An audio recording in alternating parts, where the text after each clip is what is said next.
চোখ ধাঁধানো বিজ্ঞাপন আর নানা চমকের কারণে বারবার আলোচনায় আসে সাদেক এগ্রো। এরই মধ্যে রাজধানীর মোহাম্মদপুরে খাল দখল করে গড়ে ওঠা সাদেক এগ্রো ফার্মটি ঢাকা উত্তর সিটি কর্পোরেশনের সহায়তায় গুড়িয়ে দেওয়া হয়েছে।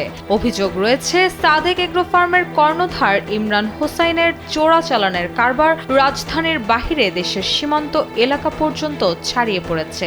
এবার রাজধানীর পর সাভারে অবস্থিত তাদের আরও একটি খামারে অভিযান চালিয়ে অবৈধ ব্রাহ্মা জাতের গরুর সন্ধান পেল দুর্নীতি দমন কমিশন দুদক।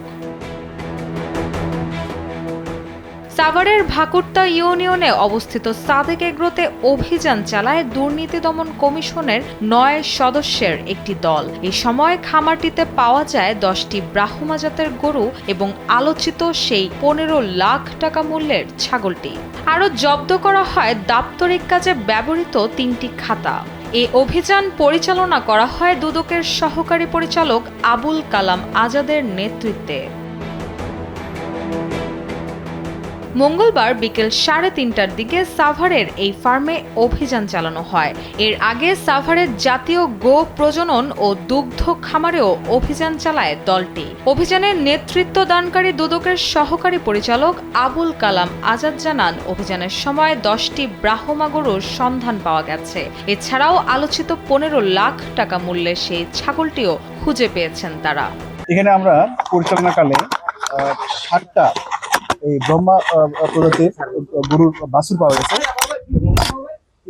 এবং এই ব্রহ্মা জাতের গরু রয়েছে। আমরা হলো এই যে বীজ প্রদান যে খাতা এবং কষাই মানে জবাই গরু জবাই এই খাতাগুলো আমরা সিজ করছি। ওখানে স্পষ্ট লেখা আছে ব্রহ্মা জাতের 5টার মতো হলো গাভীর তথ্য ওনারা লিখে রাখছে লাস্ট কয়েকদিন আগে, ঠিক আছে, ওনাদের খাতা অনুযায়ী এই তথ্যটা আমরা পাইছি অলরেডি এবং এগুলো আমরা সিজ করছি, নিয়ে আমরা আমাদের অফিসে জমা দিয়ে পরবর্তী আমার কাছে।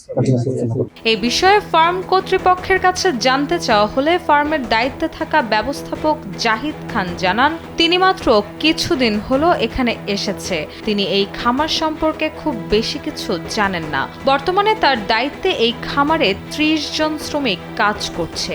এখানে 250 কোটি গরু এবং 12টি উট রয়েছে। তিনি আরো বলেন, এখানে দুদকের লোকজন অভিযান চালিয়েছে। তারা এসে সবকিছু দেখে কিছু খাতা জব্দ করেছেন এবং গরুগুলো সব দেখে গেছে। রুশাসুর, কালবেলা।